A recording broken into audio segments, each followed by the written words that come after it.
The medical bay smelled like disinfectant and recycled air.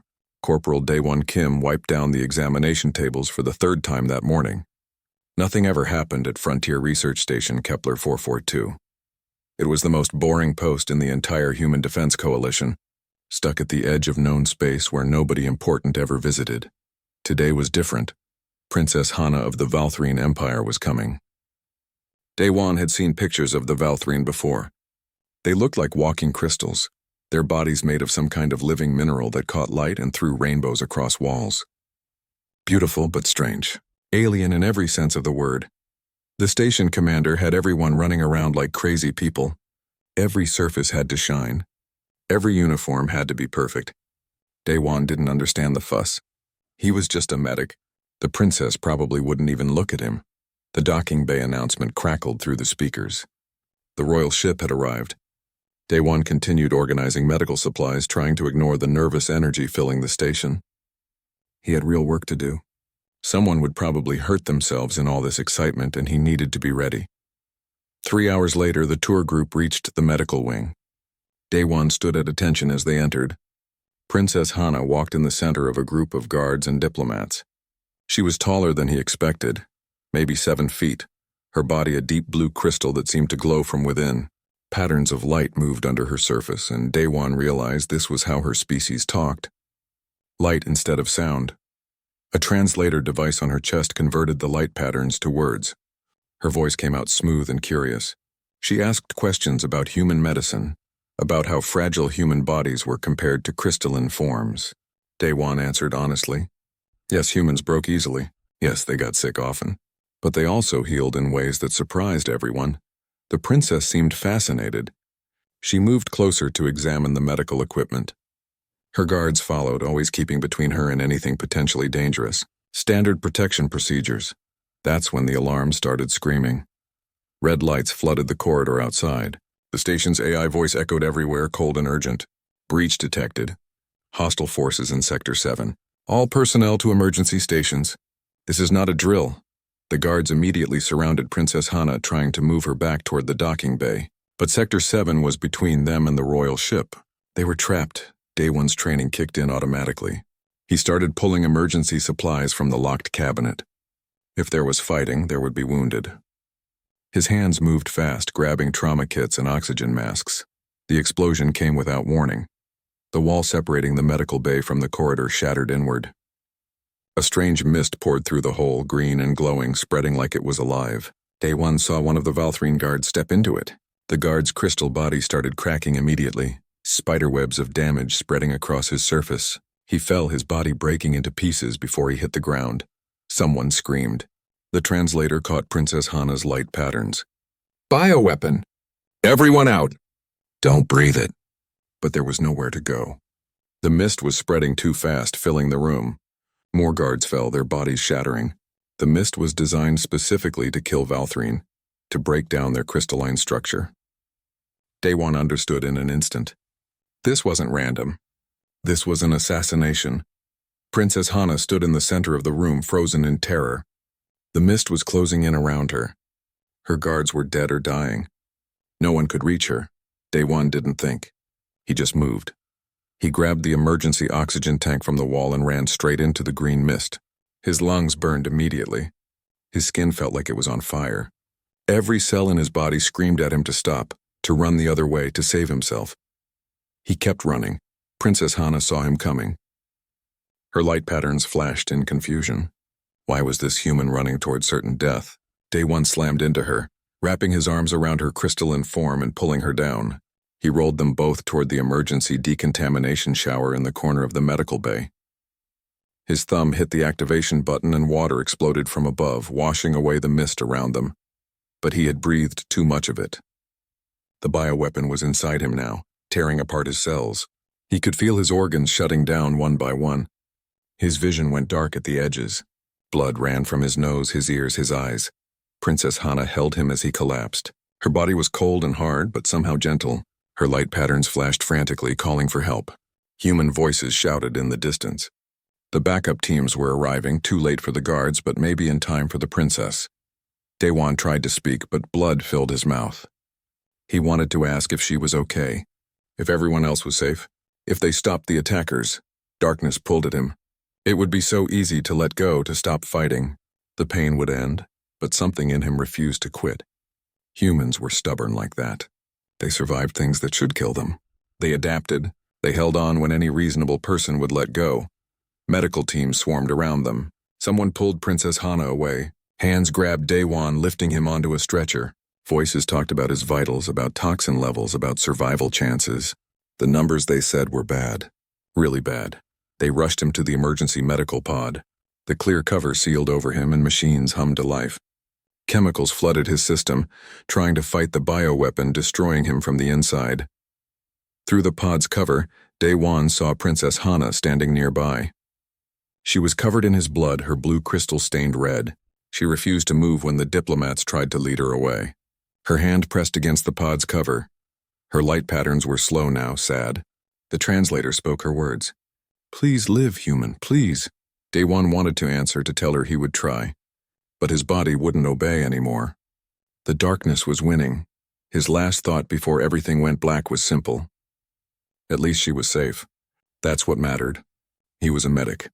Saving people was his job. The machines recorded his heart stopping once, twice, 3 times. Each time the automatic systems shocked him back. His human body, stubborn and adaptable, refused to die. His cells began doing something impossible.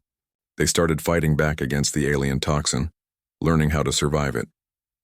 Princess Hana watched through the long night as the human who saved her life clung to existence by the thinnest thread.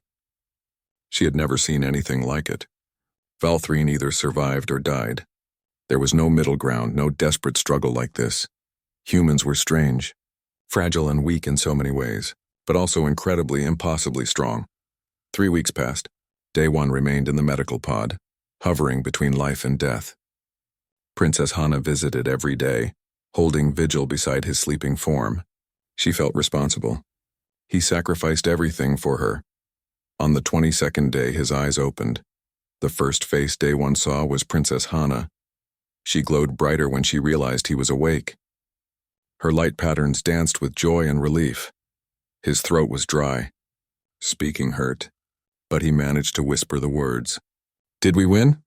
The translator caught her response. Though her light patterns conveyed emotions the words couldn't fully express. "You saved more than my life, human. You may have saved my entire species." Daewon didn't understand what she meant. He was just a medic. He did his job. But as he lay there, too weak to move, he had no idea how much his life was about to change. The sacrifice he made would bind him to the Valthrine Empire in ways he couldn't imagine. Sometimes being a hero created more problems than it solved. Recovery was harder than dying had been. At least that's what Daewon thought as he struggled through his 5th hour of physical therapy. His body felt wrong, like someone had taken it apart and put it back together slightly different. The doctors said the bioweapon had changed him at a cellular level. His immune system had adapted to survive, and those adaptations were permanent. He could see better now. Hear things he shouldn't be able to hear. His reflexes were faster than before. When he accidentally cut himself with a scalpel, the wound closed within an hour instead of days. The medical team was fascinated. They ran test after test trying to understand what happened to him. Daewon just wanted to go back to normal duty. Princess Hana visited him every afternoon. At first he found it uncomfortable. She was royalty from a powerful alien empire, and he was just a corporal who happened to be in the right place at the wrong time. What were they supposed to talk about? But Hana didn't seem to care about the rank difference. She brought him books about Valthrine culture, translated into simple human language. She taught him about her people's history, about how they built an empire spanning 12 star systems. She explained their technology, how they used crystals to store energy and information in ways humans were just beginning to understand. Most importantly, she taught him about life debts. In our culture, she explained one day, her light pattern slow and serious, when someone saves your life, a bond is created. It's not just gratitude. It's a spiritual connection that must be honored. You gave your life for me, Daewon. Even though you survived, the debt remains. Daewon shifted uncomfortably in his hospital bed. You don't owe me anything. I was doing my job. Her light patterns flickered with something that might have been amusement. That's very human of you. But the debt exists whether you accept it or not. My mother, Queen Mireille, will want to meet you, to formally recognize what you did. The way she said it made Daewon nervous. Is that a bad thing? Hana was quiet for a long moment. Her light patterns dimmed. My mother is not cruel, but she is a queen first and a mother second. The empire is dying, Daewon. Our birth rates have been falling for generations. Wars on multiple fronts drain our resources. That bioweapon attack? It wasn't random. Someone wants to destroy the royal family and collapse our government. Who? That's what frightens me. We don't know. She turned to look out the window at the stars beyond. Whoever it is has resources and intelligence. They knew exactly when and where I would be. They created a weapon specifically designed to kill Valthrine. This was planned carefully. Daewon thought about that. An assassination attempt on a princess required serious planning and money. This wasn't some random terrorist group. You think it's someone in your own government? Maybe, or one of our enemies. We have many. She looked back at him. That's why my mother will summon you to the capital world. You disrupted their plan. You're a witness and a hero, but you might also be in danger. Before Daewon could respond, his commanding officer entered the room. Captain Sung-Ho Park looked tired. He had been dealing with the aftermath of the attack for weeks, the investigations and security reviews and diplomatic complications. Corporal Kim, the captain said formally, we need to talk. Princess Hana excused herself gracefully, leaving the two humans alone. Captain Park sat down heavily in the chair she had vacated. You've received orders. From the Valthrine High Command. Daewon blinked. Sir, I'm not in their military. Doesn't matter. The Queen has requested your presence on their capital world, Crystalia. It's being phrased as a request, but we both know what it really is. The captain ran a hand through his gray hair. I've seen this before, Kim. Aliens who enter royal courts rarely come back the same. Sometimes they don't come back at all. Are you saying I shouldn't go? I'm saying you need to be careful. The Valthrine Empire is powerful but desperate. They've been in decline for decades. Now someone is trying to destroy them from within. They might see you as more than just a hero. They might see you as an asset to be used. Daewon had been thinking the same thing. What choice do I have? Technically, you could refuse, but it would create a diplomatic incident, and it might put Princess Hana in an awkward position. The captain stood up. You're being given a medical discharge from the coalition military. Honorable full benefits. Officially, you're retiring due to injuries sustained in the line of duty. Unofficially, you're being transferred to Valthrine service. Why for how long? Captain Park met his eyes.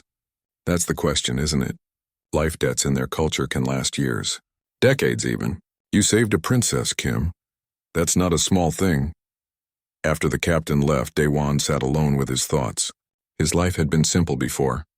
Wake up, do his job, go to sleep. Nothing exciting, but nothing terrifying either. Now he was being pulled into politics and courts and alien cultures he barely understood. He could refuse. Probably. But then what? Go back to Earth and always wonder if he made the right choice. Leave Princess Hana to face assassins alone? The decision was made before he consciously realized it. He was going to Crystalia.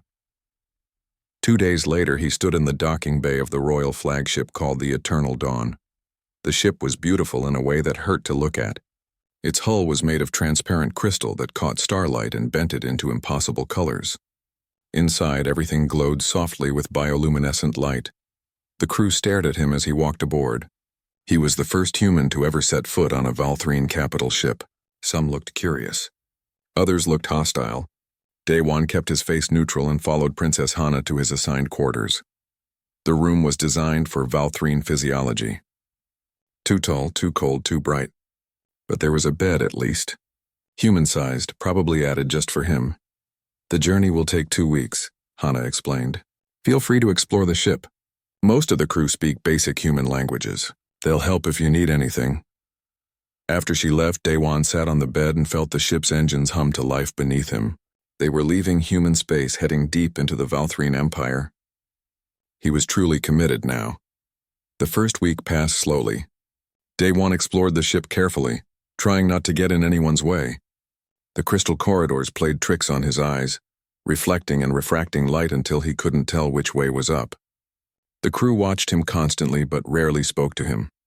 On the 8th day, Princess Hana invited him to her private chambers.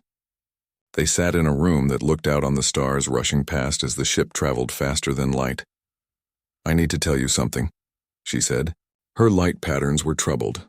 The attack on the research station. It wasn't the first attempt on my life. Daewon leaned forward. How many have there been? 3 in the past year. Each one more sophisticated than the last.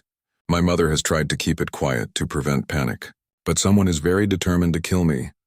She turned to face him directly. I'm telling you this because when we reach Crystalia, you're going to be assigned as my personal guard. That was always my mother's plan. I'm not a soldier. I'm a medic. You're someone who will die to protect me. My mother knows that. She saw the medical reports. You should have died day one. The odds were impossible, but you survived through sheer willpower. That's more valuable than any military training. Daewon wanted to argue, but he understood the logic. So I'm going to be your bodyguard? Among other things. The life debt requires it. You'll be part of the royal household with all the privileges and responsibilities that brings. And the dangers? Her light patterns flickered with what might have been sadness. Yes, those too.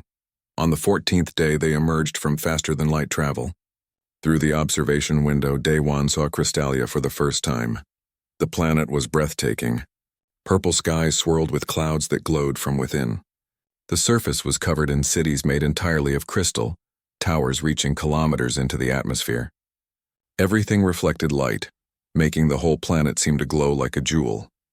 But as they got closer, Daewon noticed something wrong. Many of the orbital defense stations were dark and inactive. Entire sections of the planet's ring system showed signs of damage.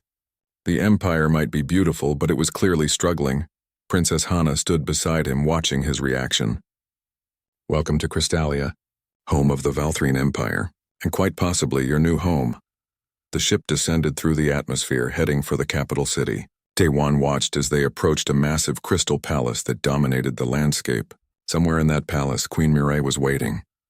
Daewon's simple life as a medic was truly over. Whatever came next would be complicated and dangerous. But as he glanced at Princess Hana, he knew he wouldn't change his choice. He had saved her once. If necessary, he would do it again. The ship touched down. Guards lined the landing platform. Somewhere in the distance, crowds had gathered to see the human hero who saved their princess. Daewon took a deep breath and stepped forward into his new life. The high court of the Valthrine Empire was carved from a single crystal mountain. Daewon stood at the entrance, trying not to feel small. The amphitheater stretched above him for what seemed like miles. Thousands of seats filled with glowing crystalline bodies. Every noble in the empire had come to witness this ceremony. Princess Hana walked beside him, her light patterns calm and encouraging. She wore formal crystals woven into her structure, marking her as royalty. Daewon wore his military dress uniform, the only fancy clothing he owned. He felt completely out of place. Remember, Hana whispered, speak clearly and honestly. My mother values truth above all else. Guards led them down the central aisle toward the throne. The crowd's light patterns created a symphony of color that washed over Daewon in waves. He couldn't understand most of it, but he caught emotions, curiosity, skepticism, some hostility. At the far end of the amphitheater, Queen Mireille sat on the throne of radiance. She was massive, at least 10 feet tall. Her crystal body a deep violet that seemed to absorb light rather than reflect it. Age and power radiated from her. This was someone who had ruled an empire for centuries. Daewon stopped at the base of the throne platform and bowed, the way Hana had taught him. Corporal Daewon Kim, the Queen's voice boomed through translator speakers. You stand before the High Court to receive recognition for your sacrifice. You gave your life to save my daughter. Though you survived, the intent was true. The debt is real. Daewon straightened. I was honored to help, Your Majesty. A wave of light patterns swept through the crowd. He caught fragments through the translation. Polite, respectful, very human. That last one felt like an insult. Queen Mireille raised one crystalline hand. The life debt ritual will now commence.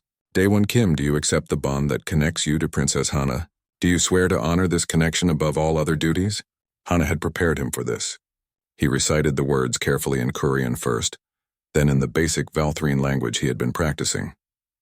I accept the bond. I swear to honor it. The Queen's light patterns blazed brighter. Then by the ancient laws of our people, I recognize this debt. Let it be recorded in the crystal archives. Let it be known throughout the empire. Something happened when she finished speaking. Daewon felt it like a physical shock running through his body. His vision blurred, then cleared, and suddenly he could see the light patterns differently. Not just colors, but meanings, emotions, words. The bioweapon exposure had changed him more than anyone realized.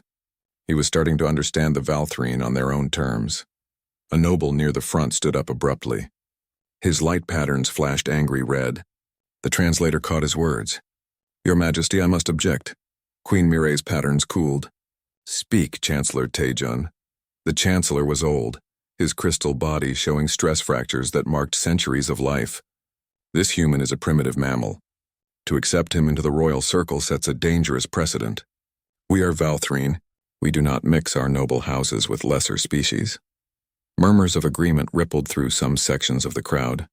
Daewon forced himself to stay calm. He had expected this. Hana had warned him there would be opposition.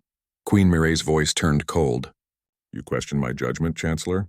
"I question the wisdom of binding our future to a species that lives less than a century. This human will age and die while Princess Hana is still young.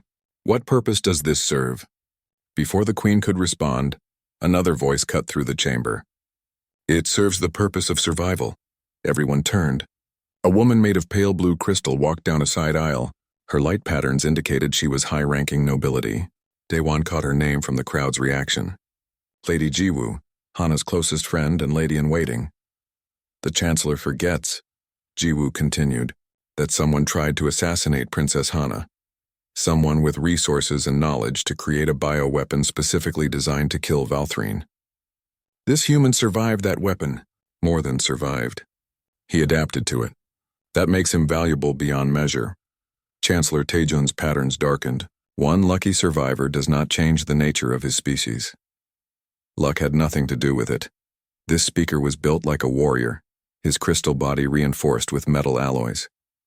"Commander Hyun, captain of the Royal Guard. I reviewed the medical reports. This human should have died a dozen times. His body refused to give up. That's not luck. That's strength of will. Something we Valthrine have forgotten in our comfortable empire." The crowd erupted in competing light patterns. Daewon stood silently, trying to follow all the arguments happening around him. Half the court seemed to support his presence. The other half wanted him gone. Queen Mireille let the debate continue for several minutes before raising her hand. Silence fell immediately. "Enough. I have made my decision." She looked directly at Daewon. "You will remain in the palace as Princess Hana's personal guardian. This is not a request. The life debt demands it. Furthermore, I reveal now what many have suspected. The bioweapon attack was not random. It was one of several assassination attempts against my daughter. Someone wants Hana dead and is willing to destroy the Empire to achieve it." Gasps echoed through the chamber. Apparently not everyone knew about the other attempts. "Until we find who is behind these attacks," the Queen continued, "Daewon Kim will stay at Princess Hana's side. His unique resistance to the bioweapon may be the key to keeping her alive. Any who oppose this decision oppose me directly." Chancellor Taejun sat down heavily, his patterns flickering with barely contained anger. But he said nothing more. Daewon realized the Queen had outmaneuvered everyone. By making his presence about security rather than honor, she gave the opposition no ground to stand on. No one could argue against protecting the heir to the throne. The ceremony concluded with formal blessings and recordings. Afterward, Daewon was led to his new quarters in the royal wing of the palace. The rooms were far too large for one person, but he appreciated the space.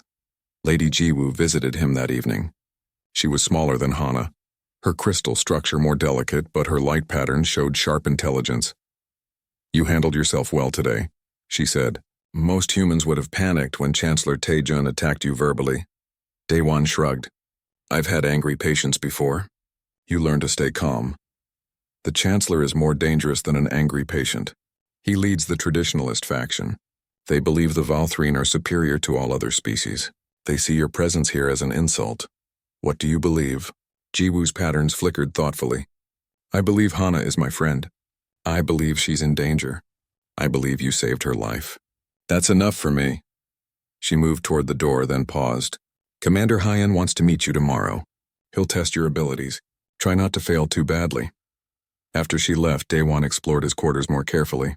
The rooms connected to Princess Hana's chambers through a shared hallway. He was literally living next door to royalty now. That night he barely slept. Every sound made him alert, his changed body reacting to potential threats with speed he didn't know he had. He wasn't a soldier. He wasn't trained for this. But the Queen had given him a job, and he would do his best. At 3 a.m, his enhanced hearing caught something. A quiet scratching sound from Hana's direction. Wrong. All wrong. Daewon grabbed a medical scalpel from his kit and moved silently into the hallway. The shared door to Hana's chambers was slightly open. Through the gap, he saw a shadow moving near her sleeping platform. An intruder.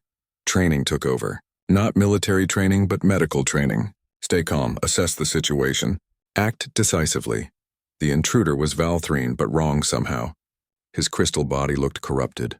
Dark patches spreading through normally clear structures. He held something small in his hand, moving it toward the resonance chamber where Hana rested. Poison, probably. Or another bioweapon. Daewon moved fast. He crossed the room before the intruder realized anyone was there. His fist connected with the corrupted crystal structure, and pain exploded through his hand. But the intruder stumbled back, dropping the device. Alarms shrieked. Guards poured into the room. But the intruder fought with desperate strength, his corrupted body enhancing his speed. Daewon took a crystal blade to his side, felt it slice between his ribs. He kept fighting anyway, keeping himself between the assassin and Hana. Commander Hyan arrived with more guards. Together they subdued the intruder, but not before Daewon took 2 more wounds. He collapsed against the wall, blood soaking his clothes. Hana emerged from her resonance chamber, her light patterns wild with fear and anger. She rushed to Daewon's side. "You're hurt." "I'm fine," he lied. "Is everyone else safe?" Medical teams arrived. They tried to move Daewon to the medical wing, but he refused until they secured the room and checked every centimeter for additional threats. Commander Hyan stood over the captured intruder, his patterns grim. A noble, corrupted by outside influence. We'll find out who sent him. As the medical team finally carried Daewon away, he caught Commander Hyan's expression. The captain of the Royal Guard looked impressed despite himself. Later, after his wounds were treated and he was resting, Commander Hyan visited. "You detected the intruder before my guards did," the commander said. "You engaged without backup. You protected Princess Hana at the cost of your own safety. I did my job. Perhaps." Hyan's pattern shifted to something like respect.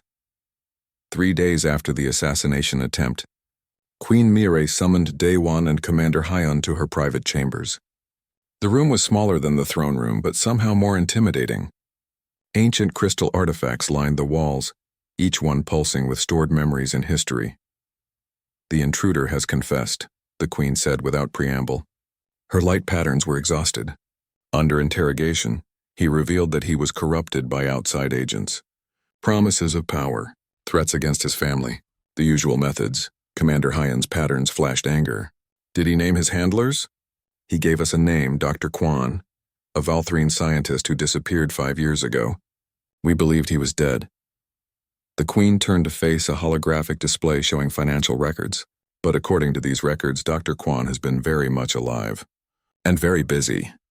Daewon studied the display, trying to understand the complex financial trails. What was he working on? Bioweapons. Specifically weapons designed to target Valthrine physiology. The Queen's patterns darkened. The weapon used against Hana at the research station was his creation. But creating something like that requires enormous funding, resources, laboratory facilities. "Someone is backing him," Daewon said. "Yes, and we need to find out who." The Queen looked at him directly. "This is why I'm assigning you to work with Commander Hyan. Your human perspective may help us see patterns we've missed. The Valthrine think in certain ways, logically. Traditionally, humans think differently, more chaotically. That chaos might be exactly what we need." Commander Hyan didn't look happy about the assignment, but he nodded. "When do we start?" "Immediately. I want answers before whoever is behind this makes another attempt." Over the following weeks, Daewon learned what real investigation work looked like. It wasn't like medical diagnostics where symptoms led to clear diagnoses. This was following tiny threads through massive amounts of data, hoping they led somewhere useful. They discovered that Dr. Kwan had been receiving funding from shell companies spread across multiple star systems. The money trail was deliberately obscured, bouncing through banks and corporations designed to hide the original source. Daiwan spent hours staring at financial records until his eyes hurt. His changed physiology meant he needed less sleep now, which was good because Hyan rarely stopped working. Here, Daiwan said one night, pointing at a pattern in the data. These three companies all purchased the same rare minerals. Minerals used in bioweapon development. Hyun examined the records. The purchases were made 2 years apart. Different companies, different star systems, but the same purchasing agent processed all three orders. Look at the authorization codes. They have the same signature pattern buried in the encryption. Hyun's pattern shifted to respect. You're learning. That's good work. They traced the purchasing agent to a trading post in neutral space. Hyun wanted to send a military team, but Daewon had a better idea. If we go in with soldiers, they'll destroy evidence or run. What if we pretend to be buyers? We're looking to purchase the same materials. See who they connect us with. That's dangerous. And illegal. Also effective. Hyun actually laughed, his light patterns flickering with amusement. Very human thinking. Let's try it. The operation was approved by Queen Mirai herself. Daewon and Hyun traveled to the trading post disguised as freelance weapons developers. The station was dirty and crowded. Nothing like the clean crystal cities of the Valthrine Empire.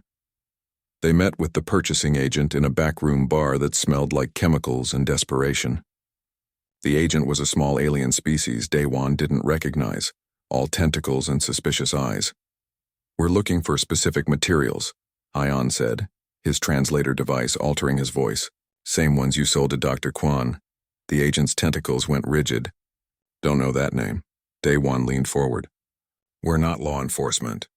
We're not military. We're just business people who want the same product. You connect us with your source, we pay double your usual commission. Greed won over caution. It usually did. The agent gave them a contact code and a meeting location. Deep in Drathel space. The Drathel? Hyun said once they were back on their ship. They're one of our oldest enemies. Makes sense, though, Daewon said. Who benefits most from the Valthrine Empire collapsing? Your neighbors. Especially neighbors who want your territory. They reported back to Queen Mirai. She authorized a covert intelligence mission into Drathel space, but insisted on sending backup. 3 ships full of special forces followed them at a distance. The meeting location was an abandoned mining facility floating in deep space. Daewon felt his enhanced senses screaming warnings as they docked. Everything about this felt wrong. They were met by a Drathel operative. The Drathel were shapeshifters, their natural form hidden behind whatever appearance served them best. This one looked Valthrine, but the imitation wasn't perfect. The light patterns were slightly off, delayed by microseconds. You want bioweapons, the Drathel said. We can provide. But first tell me why. Daewon played his role perfectly. The Valthrine Empire is falling apart. When it collapses, there will be opportunities for those prepared to take advantage. We want to be prepared, wise. The Drathel's false smile was cold. The Empire will fall soon. Their princess will die. Their queen will follow. The royal line will end, and the houses will tear each other apart fighting over the throne. You seem very confident about the princess dying, Hyun said carefully. Why wouldn't I be? We've tried 3 times. The 4th attempt is already in motion. The Drathel paused. Wait, you're not buyers at all. Everything happened fast. The Drathel shifted form, becoming something horrible and predatory. Alarms shrieked. Drathel soldiers emerged from hidden compartments throughout the facility. Daewon and Hyun fought their way back to their ship. Daewon took a blast to the shoulder but kept moving. His changed body was tougher than normal human flesh, but it still hurt terribly.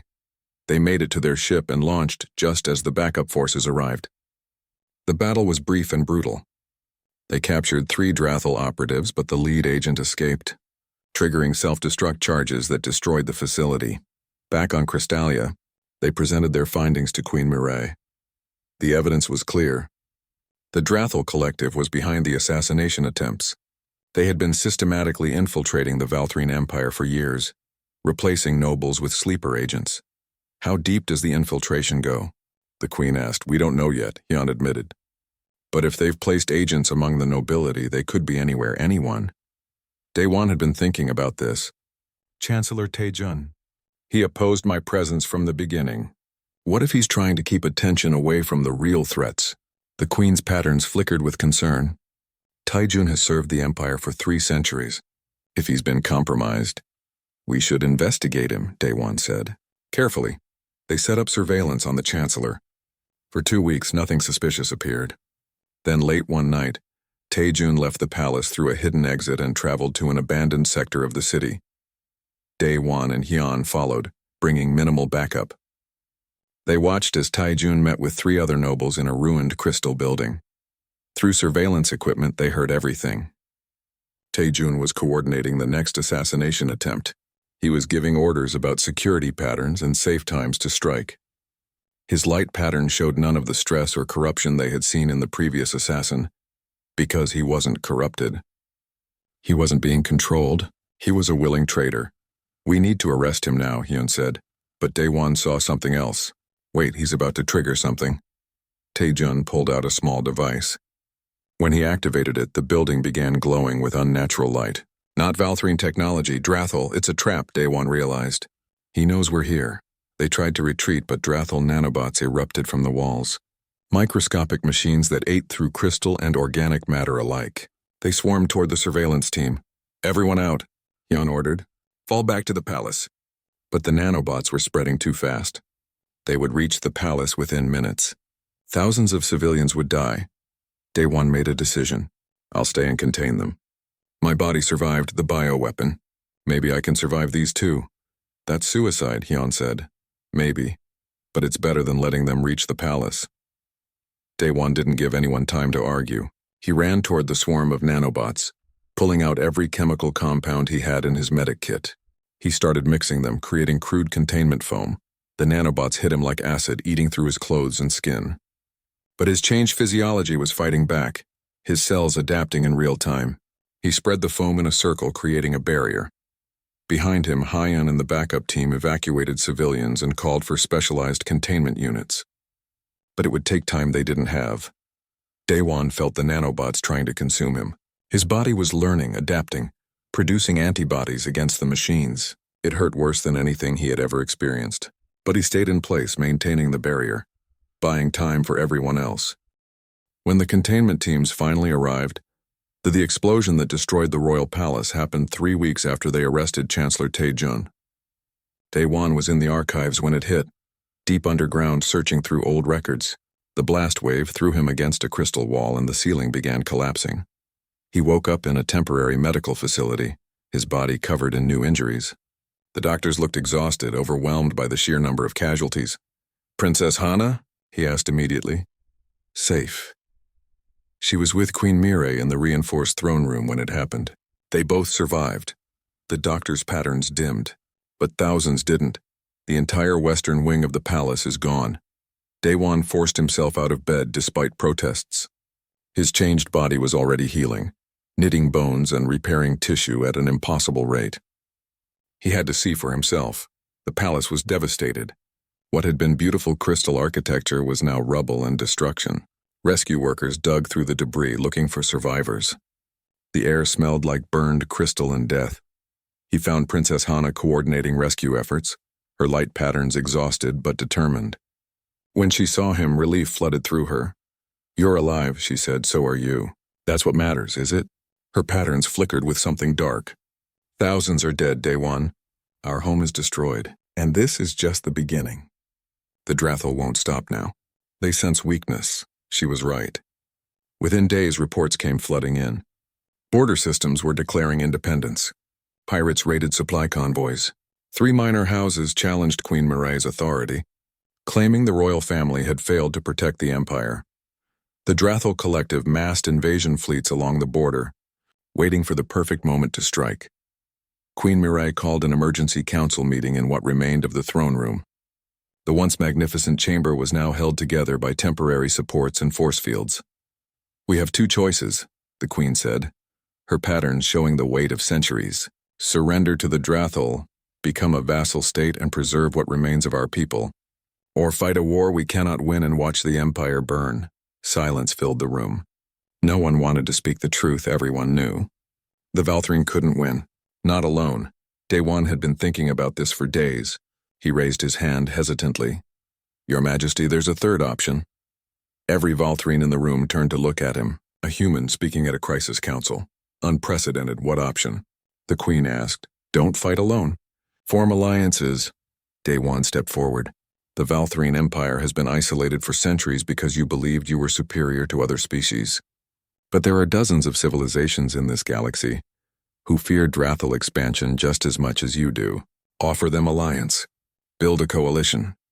Commander Hyon's patterns flickered with interest. No one will ally with a losing power. They will if you offer something they want. Technology, trade agreements, cultural exchange. Humans have a saying, "The enemy of my enemy is my friend." That's oversimplified, one of the nobles said dismissively. Simple works, Day One replied. Look at me.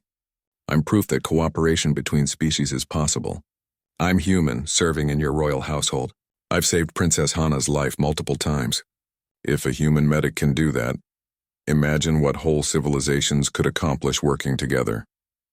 Queen Mirai was quiet for a long time. Her patterns shifted through complex calculations and considerations. Finally, she spoke.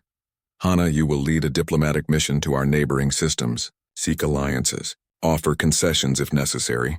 Take Day One with you. His presence will demonstrate our willingness to cooperate across species barriers. Princess Hana bowed.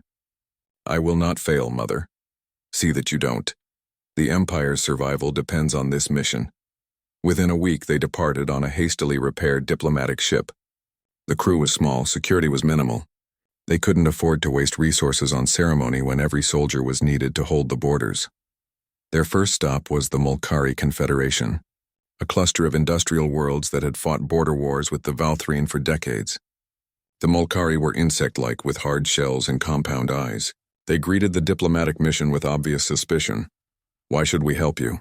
The Mulkari ambassador asked. Your empire took 3 of our mining colonies in the last war. You called us primitive bugs. Now you want our friendship? Princess Hana's pattern showed genuine regret. We were wrong. Arrogant. The Valthrine believed we were superior and that arrogance is destroying us. I cannot undo the past, but I can offer a different future. Pretty words. What do you offer in concrete terms? Day One stepped forward. The Valthrine have crystal technology that could revolutionize your manufacturing. Energy storage, computation, communication. Share that technology and your industrial output could triple. In exchange for what? Military support against the Drathal. When they finish conquering the Valthrine Empire, they'll come for you next. Better to stop them now together than face them alone later. The negotiations took days. The Mulkari demanded the return of their mining colonies, technology transfers, and trade agreements that heavily favored them. Princess Hana agreed to all of it. Pride wasn't worth extinction. They moved on to the Synthetic Chorus, an AI collective that existed in vast computer networks. Then the nomadic fleets, spacefaring peoples with no fixed home. Each negotiation was difficult. Each species had old grievances and new demands. Day One became an unexpected asset. His outsider perspective helped him see common ground that the Valthrine and other species missed. He suggested compromises that honored everyone involved. But more than that, his presence itself was powerful. A human serving a Valthrine princess working to build a galaxy-wide alliance. It demonstrated that cooperation was possible. During negotiations with the Kale Unity, a democratic federation of aquatic species, an assassin struck. Drathal agents infiltrated the diplomatic venue and released a toxin into the water-filled conference chamber. The Kale representatives began dying immediately. Day One and Princess Hana tried to evacuate, but they were trapped. The toxin was spreading too fast. Day One grabbed emergency breathing equipment and dove into the poisoned water. His changed body could handle toxins better than normal humans, but this was pushing his limits. He pulled unconscious Kale delegates toward emergency airlocks, buying time for help to arrive. Princess Hana coordinated the rescue from above, but she could see Day One failing. The toxin was overwhelming even his enhanced immune system. Then something impossible happened. Hana dove into the poisoned water herself. Valthrine couldn't survive in water. Their crystal bodies would crack under the pressure and temperature shock. But she didn't care. She reached Day One and pulled him toward the surface. The moment their bodies touched, energy cascaded between them. Her crystalline essence and his human biology merged briefly, sharing properties. His immune response transferred to her, protecting her crystal structure. Her energy stabilized his failing organs. They broke the surface together, both gasping. The rescue teams pulled them out and rushed them to medical facilities. Later, as they recovered in adjacent beds, Valthrine scientists examined them both with amazement. "Your biology's synchronized," Dr. Bora explained. "The bioweapon exposure that changed Day One created a bridge between your species. You can share cellular properties temporarily through direct contact. We've never seen anything like it." Princess Hana's light patterns were troubled. "What does this mean?" "It means Valthrine and humans aren't as incompatible as we believed. The biological barriers we thought were absolute can be overcome." After the doctor left, Hana turned to Day One. Her patterns were soft, vulnerable. "You were dying and I couldn't let you go," she said quietly. "I didn't think about the impossibility. I just acted. You saved my life again." Day One smiled weakly. "We keep taking turns doing that. There's something I need to tell you." Her patterns shifted to something he had never seen before, complex and beautiful. "I've been trying to ignore it, to pretend it isn't happening. But I can't anymore." "What?" "I think I'm falling in love with you." The words hung in the air between them. Impossible words. A crystalline princess and a human medic. Different species, different lifespans, different everything. Hana. Daiwan didn't know what to say. "I know it's impossible. I know it can never work. But after everything we've been through, after saving each other so many times, I can't pretend I don't feel this way." Her patterns dimmed with sadness. "I'm sorry. You shouldn't have to carry this burden along with everything else." Day One was quiet for a long moment. Then he spoke honestly. "You're not alone in feeling this way. I've been trying to ignore it too. But you're the most amazing person I've ever met. Species doesn't change that. Then what do we do? I don't know. But we'll figure it out. We've survived everything else together. We can survive this too."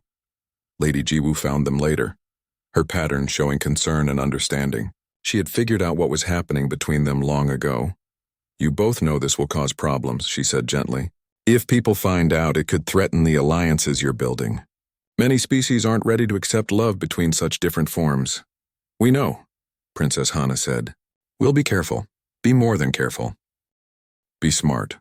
The Empire needs you both focused on survival, not distracted by feelings you can." The Coalition War Council met in a reinforced bunker deep beneath Crystalia's surface. Representatives from 17 species argued constantly, their different communication methods creating a chaotic symphony of sound, light and chemical signals. Day One sat at the strategy table, feeling completely out of place among military commanders who had centuries of experience. But Queen Mirai had insisted he be there, and what the Queen commanded happened. Admiral Wan Shik, commander of the Valthrine fleet, projected a holographic map of the war zone. Red markers showed Drathul forces advancing on 3 fronts. The numbers were terrifying. The enemy outnumbered them 2-1. "We cannot win a direct confrontation," the admiral stated. His light patterns were grim. "Our only option is defensive warfare. Hold the core systems and hope the Drathul overextend their supply lines. That's a slow death." The Mulkari commander clicked through her translator. "They'll grind us down system by system." The debate continued for hours. Every strategy proposed had fatal flaws. The Drathul were too strong, too numerous, too well prepared. Finally, Daewon spoke up. "What if we don't fight their war?" Everyone turned to look at him. "What do you mean?" Queen Mirai asked. "Every strategy we've discussed assumes we fight the way they expect. Big fleet battles, defensive lines, traditional warfare." Daewon stood and moved to the holographic map. "But humans learned something during our own wars. Sometimes you can't beat a stronger enemy by fighting them directly. You have to fight smarter." "Explain," Admiral Wanshik said, his patterns skeptical. "The Drathul expect us to defend our territory. Instead, we attack theirs. Guerrilla strikes. Hit their supply depots, their communications hubs, their staging areas. Force them to defend their own territory, while their invasion fleet is deployed forward. That's dishonorable," one of the Valthrine nobles protested. "We don't strike at civilian targets. I'm not talking about civilians. I'm talking about military infrastructure, and honor doesn't matter if you're extinct." Day One highlighted several points on the map. "The Drathul homeworld is here. Lightly defended because they sent everything to the front lines. A strike team could cripple their command and control." The room erupted in debate. Half the commanders thought it was brilliant. The other half thought it was suicide. Princess Hana's light patterns caught Daewon's attention. She was considering the plan seriously. "It's extremely high risk," she said, but the alternative is slow defeat. I think we should attempt it. Commander Hyan nodded. I agree. A small fast strike team. Hit the Drathel Central Nexus and escape before they can respond. Who would lead such a mission? Admiral Wan Shik asked. I will, Princess Hana said immediately. Absolutely not. Queen Mireille's patterns flared with protective anger. You're the heir. I won't risk you on a suicide mission. Mother, if this mission fails, there won't be an empire left to inherit, and my presence sends a message. The royal family doesn't send others to die while we hide in safety. The argument continued, but eventually Queen Mireille recognized she couldn't stop her daughter. She gave approval with heavy reluctance. If you're going, take your best people, and Daewon goes with you. Your Majesty, I'm not a soldier, Daewon protested. No, but you're the human who keeps my daughter alive. That's more valuable than any soldier. The strike team assembled over the following week. Commander Hyun led the tactical planning. Lady Jiwoo insisted on joining. Her skills in intelligence gathering too valuable to leave behind. They recruited volunteers from the coalition forces, building a team of 30 specialists from different species. The plan was elegant in its simplicity. Steal a Drathel supply ship, use it to bypass their security, infiltrate the central nexus, plant explosives, and escape before anyone realized what happened. Of course, plans never survived contact with reality. They captured a Drathel supply ship easily enough, a civilian vessel carrying food and medicine to their invasion fleet. The crew surrendered without a fight. But disguising themselves as Drathel was harder. The enemy used biological markers for identification. Impossible to fake. We need a real Drathel to get us through security, Hyan said. They found one among the captured crew, a logistics officer who agreed to cooperate in exchange for protection. The officer, who called himself Malki, seemed genuinely disgusted by the invasion. Not all Drathel support this war, Malki explained. Many of us think expansion through conquest is barbaric, but our government doesn't ask our opinion. With Malki's help, they approached Drathel space using legitimate shipping codes. The border patrols waved them through without question. Getting past security was almost too easy. This feels wrong, Daewon said quietly. Princess Hana agreed. Her patterns were uneasy. Stay alert. If this is a trap, we need to be ready. They docked at a massive space station orbiting the Drathel homeworld. The central nexus was housed in the station's core, a biological supercomputer that coordinated all military operations across the Empire. The team split into 3 groups. Hyun's unit secured escape routes. Jiwoo's team handled electronic countermeasures. Daewon and Princess Hana led the demolition team directly to the nexus. The nexus chamber was horrifying.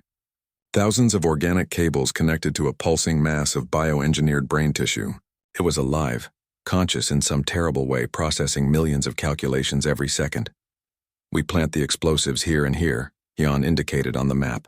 Time charges. 30-minute delay to allow escape. They started placing charges, moving quickly but carefully. Everything was going according to plan. That's when the alarm started. Trap. Jiwoo's voice crackled through the communication system. They knew we were coming. Fall back! Drathel soldiers poured into the chamber. Not regular troops, but elite guards in powered armor. The team fought desperately, but they were outnumbered. The charges aren't armed yet, Hyun shouted. We need more time. Daewon made a decision. Get everyone to the escape ship. I'll finish arming the charges. You'll never make it out, Princess Hana said. Maybe not, but this mission is too important to fail. He pushed her toward the exit. Go! The team retreated, fighting their way back to the docking bay. Daewon stayed behind, working frantically to arm the remaining charges. Drathel soldiers closed in around him. He finished the last charge just as enemy fire hit him in the chest. The pain was incredible, but his changed body kept functioning. He stumbled toward the exit, but more soldiers blocked his path. Princess Hana appeared in the doorway, her light patterns blazing with determination. She had come back for him. I told you to leave, he shouted. And I told you I'm tired of watching you sacrifice yourself. She fired her weapon at the advancing soldiers, buying him precious seconds. They fought their way toward the docking bay together. Behind them, the charges began counting down. 20 minutes. 19. 18. Jiwoo had been hit badly. Her crystal structure cracked and leaking. Commander Hyan carried her, refusing to leave anyone behind. Half the team was dead or wounded. They reached the captured ship and launched, but Drathul fighters immediately pursued them. The ship's shields were failing, engines damaged.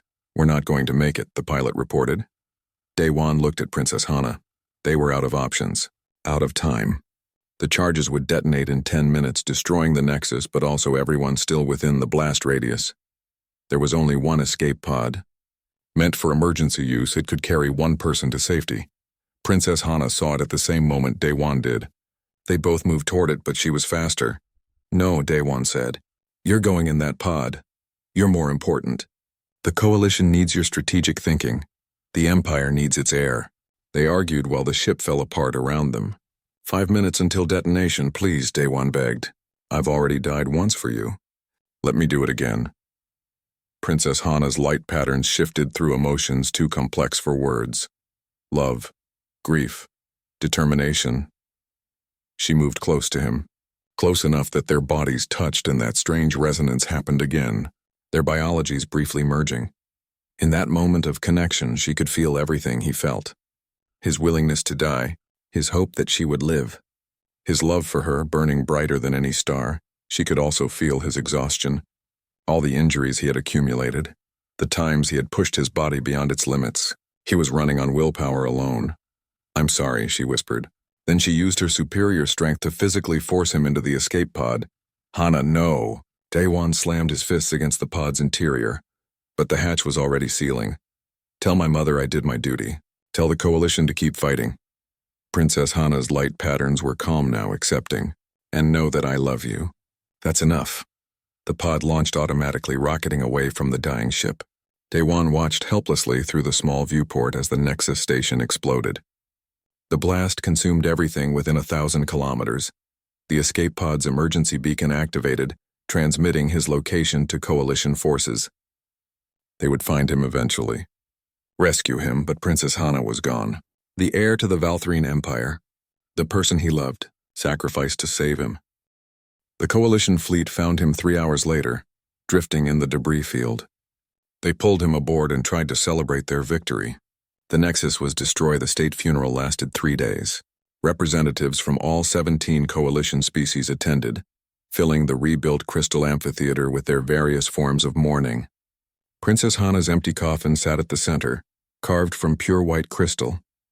Her body was never recovered, consumed by the explosion that saved the galaxy. Daewon stood at the front with the royal household, wearing formal mourning colors.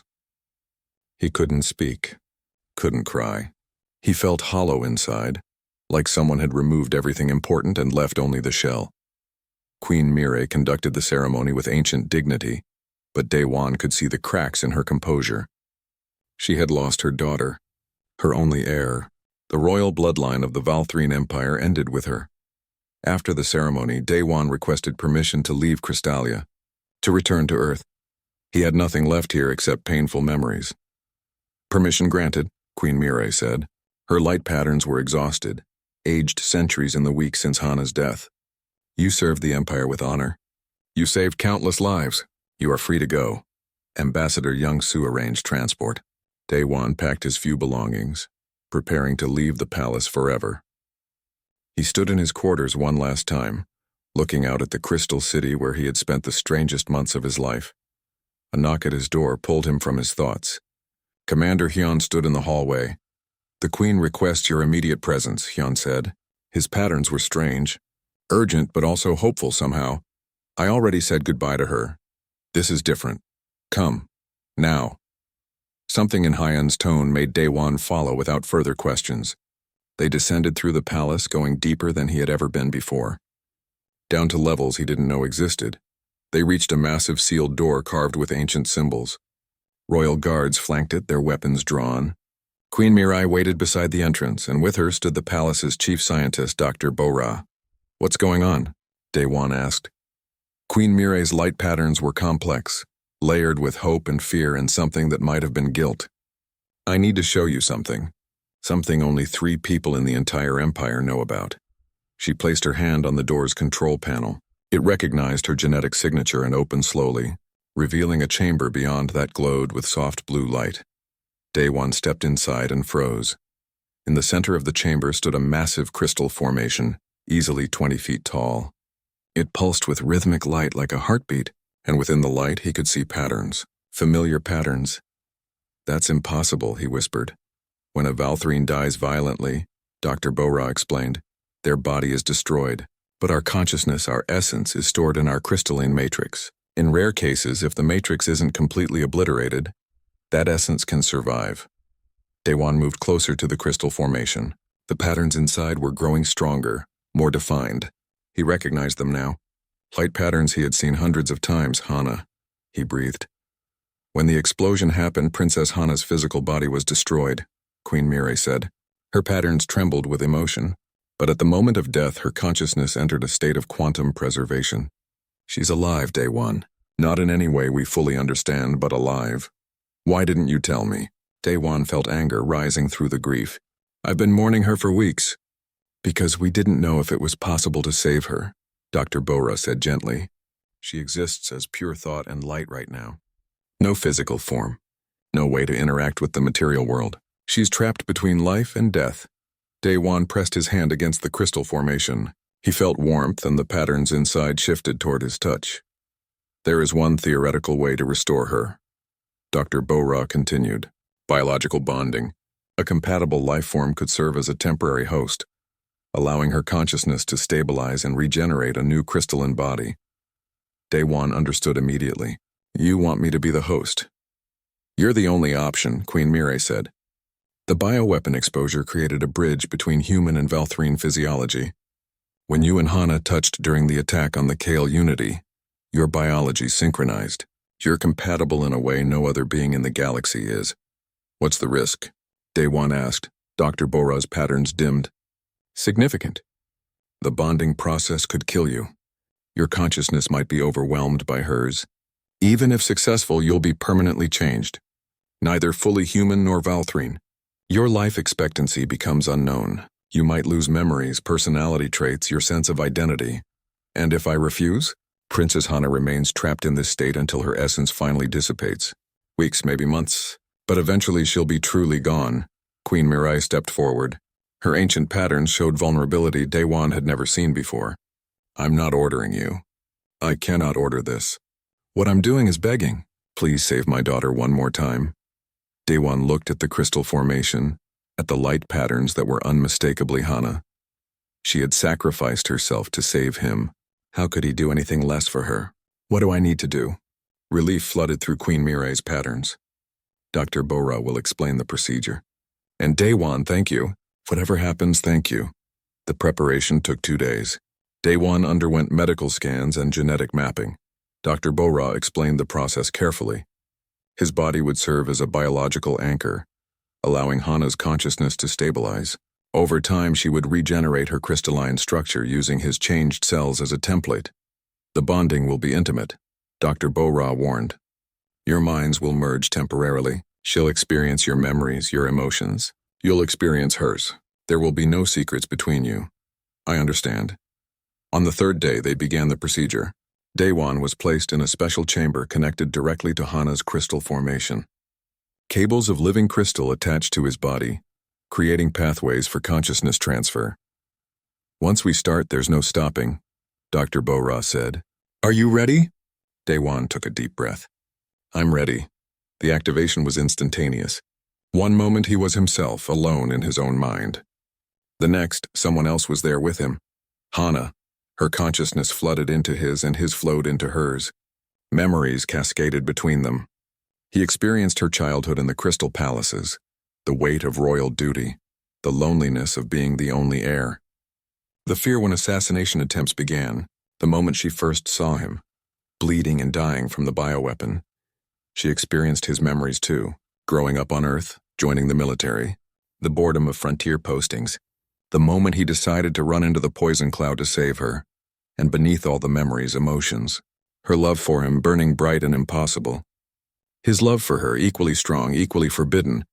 In this space between minds there was no pretending, no hiding. They were completely, utterly honest with each other. "I was so scared you would die," Hana's thoughts whispered through his consciousness. "I was terrified I couldn't protect you," he responded. "You did protect me. You always protected me. Not well enough. You died. And you brought me back." Again. Her presence wrapped around his mind like an embrace. We keep saving each other, don't we? Always. The bonding process took months. Daewon's body underwent radical changes as Hana's consciousness integrated with his biology. Crystalline structures grew beneath his skin, creating patterns of light that glowed softly. His appearance shifted, becoming something unique. Part human, part Valthrine. The first true hybrid in galactic history. Queen Mirai visited daily, monitoring the progress. Commander Hyon stood guard personally, ensuring nothing disturbed the delicate process. As weeks passed, Hana began forming her new crystalline body within the chamber. It grew slowly, cell by cell, using Daewon's changed biology as a blueprint. She was emerging different than before. Smaller, more compact. Her crystal structure incorporated organic elements that shouldn't be possible. On the 147th day, the bonding completed. Hana's consciousness separated from Daewon's, moving fully into her new body. The moment of separation felt like losing part of himself. Her eyes opened. Real eyes now, not just light patterns. Blue like her old crystal form, but with human-like pupils. Daewon? Her voice came from a physical throat, speaking Korean with perfect accent. I'm here. She sat up slowly, examining her new body with wonder. She was smaller than before, perhaps 6 feet tall instead of 7. Her crystal structure was translucent, showing the organic systems working inside. She could see her own heart beating, a fusion of crystalline energy and biological tissue. What am I? She asked. Something new, Dr. Bora said with amazement. Something that shouldn't exist according to every law of biology we know. But you're alive and stable. That's what matters, Hana looked at Daewon. He had changed too. His skin showed faint crystalline patterns that glowed when he moved. His eyes reflected light differently.